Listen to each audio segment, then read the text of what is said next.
All I heard when I moved there was that, this is the bad school. You don't want to go to that school. Because many of our kids' assessment scores, many of them were in the single digits and the low teens. This school was known where they found the body in the dumpster 10 years ago. This is the school where 22 years ago, a friend of mine, her cousin was killed in that school.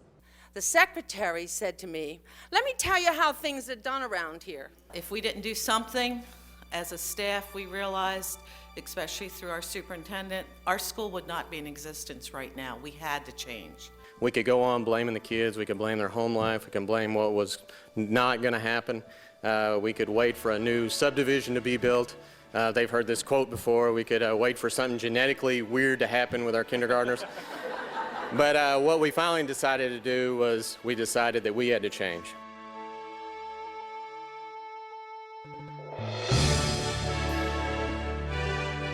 National School Change Awards. It is the only award of its kind. Responding to an invitation to nominate schools, state commissioners of education, superintendents, national educational associations, universities, and foundations endorse candidates to be considered for these prestigious awards. In 1999, 6 doctoral students of mine came forward and said they wanted to do some more rigorous work about school change. Why does it happen in some places, but mostly, usually does not happen? What could or should be done to recognize schools that beat those odds? So we sat down collectively here at the Fordham University Graduate School of Education, and we figured out a process. Each year, 6 schools are chosen from a large selection of nominees that have significantly changed as measured by 16 criteria in 4 broad dimensions. Dimension 1. How meaningful is the change? Is it substantial rather than superficial? Dimension 2. How deep and broad is the change? Is it systemic rather than isolated? Dimension 3. How is the change focused? Is it student-centered, looking at teaching and learning? Dimension 4. How is the change measured? Is it solution or outcome-oriented?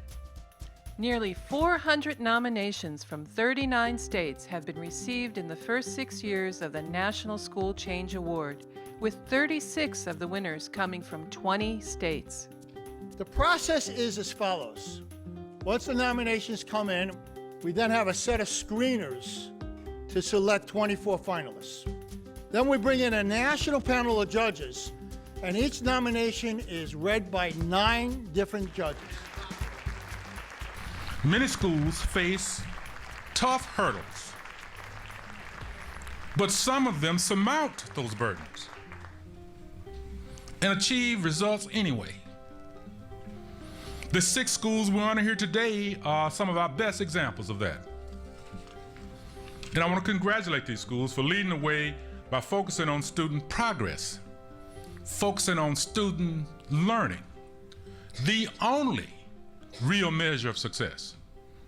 Award winners are selected in the spring of the academic year, with the 6 winning schools gaining national recognition at an award ceremony held in New York City, where each receives a $5,000 grant.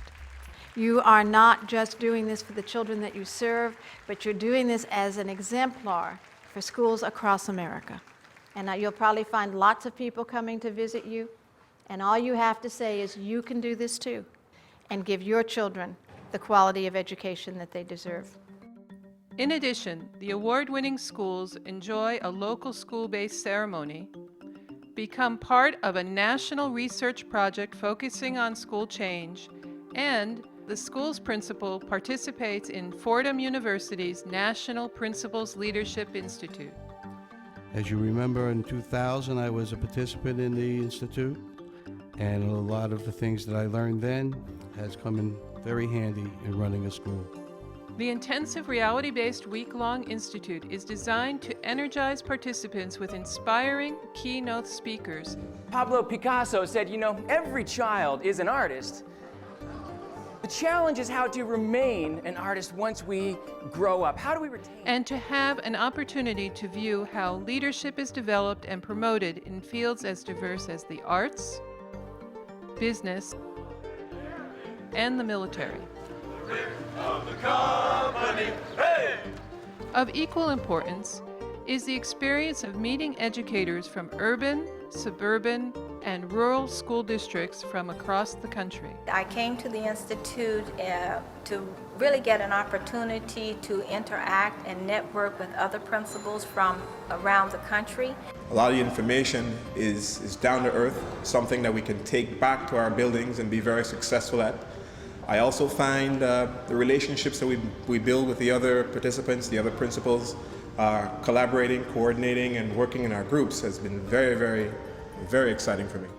Using a problem-based learning model, participants work in small teams to develop a plan focusing on a particular aspect of leadership and school change. Today, after working with my teammates who are from some rich backgrounds and listening to the speakers, I'm no longer questioning what is leadership. I know what the component parts are and how leadership behaves.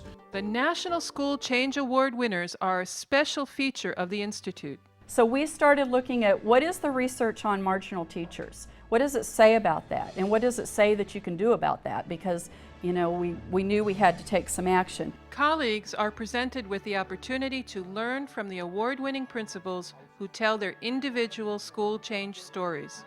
And so here's now these kids who didn't have a good self-image coming in, but they were the ones going into the second and third grade classes from their sending communities, sitting down working with those kids. And every time we did that, we took a picture and we wrote an article, and we sent it to every paper. The new state accountability test indicated that among our students in poverty, 96% met or exceeded math standards, as did 94% of minority students. Congratulations. 5 years later, the fourth grade level in reading rose from 38% to 79% of the students on grade level. From poor physical conditions to low staff morale, low student achievement, to now becoming one of 24 schools in New York out of 2,900 in the state that were recognized as being the most improved in student achievement. North Twin Lakes progressed from a grade of F in 1999 to a grade of A in 2001. On its way to becoming one of Florida's 5-star schools of excellence for 4 consecutive years. Sussex now ranks as a high-performing school in the NAEP assessment, while continuing to have students earn technical major certificates. For this rural elementary school, nearly doubled its achievement levels for 4th and 5th graders over a 5-year period.